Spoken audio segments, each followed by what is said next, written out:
आपण पाहताय चांगलं न्यूज।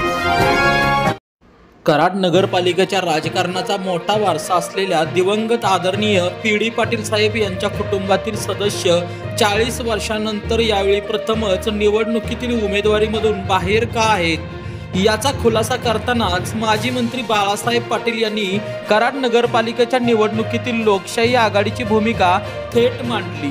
राजेंद्र सिंह यादव आणि यशवंत विकास आघाडी बरोबर निवडणुकीला का सामोरे जात आहोत याचेही स्पष्टीकरण त्यांनी आज म्हणजे शनिवारी कराडमध्ये आयोजित यशवंत व लोकशाही आघाडीच्या संयुक्त पत्रकार परिषदेत केले।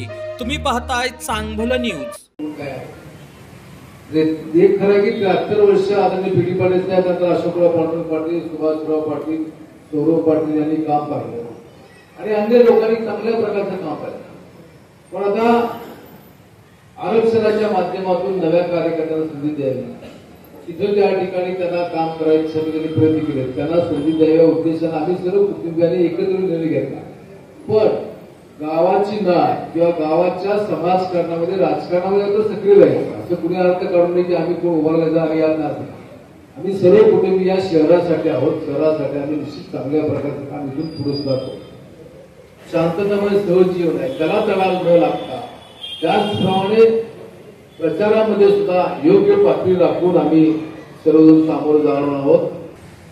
आणि उत्तर पश्चिम कोपऱ्यामधून सुद्धा बरेचसे मतदारसंघाचे नंबर पडतात। आज नंबर थोडा खाली गेला असेल तर त्या विभागामध्ये आम्ही मी मगाशी म्हणलं त्याप्रमाणे सर्व घटकांना बरोबर जातोय, सर्व जाती धर्माचे लोक।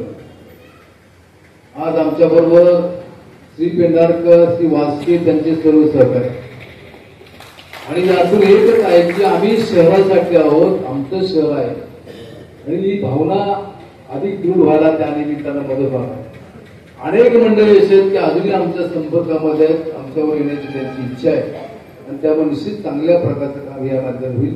श्री पेंढारकर त्यांच्या सर्व सहकार्याचं मी पुन्हा एकदा स्वागत करतो। एक आहे त्यामध्ये की निवडणूक ज्यावेळेस प्रक्रिया सुरू होते त्यावेळेस आम्ही भूमिका घेतली, विशेषतः मी भूमिका घेतली की समविचारी पक्षांना घेऊन पुढे जायचं आणि त्याप्रमाणे काही काँग्रेसच्या शहरामधल्या नेत्यांशी कार्यकर्त्यांशी आम्ही चर्चा केली। त्यांच्या मानसिकतेतून हेच होते की आपण सर्वांनी एकत्र आलं पाहिजे। त्यानंतर काही घडामोडी घडल्या आणि त्यामुळे आज उमेदवारी दिसत आहे, परंतु आम्ही प्रत्येकाला बरोबर घेऊन जाण्याचा प्रामाणिक प्रयत्न हा केला।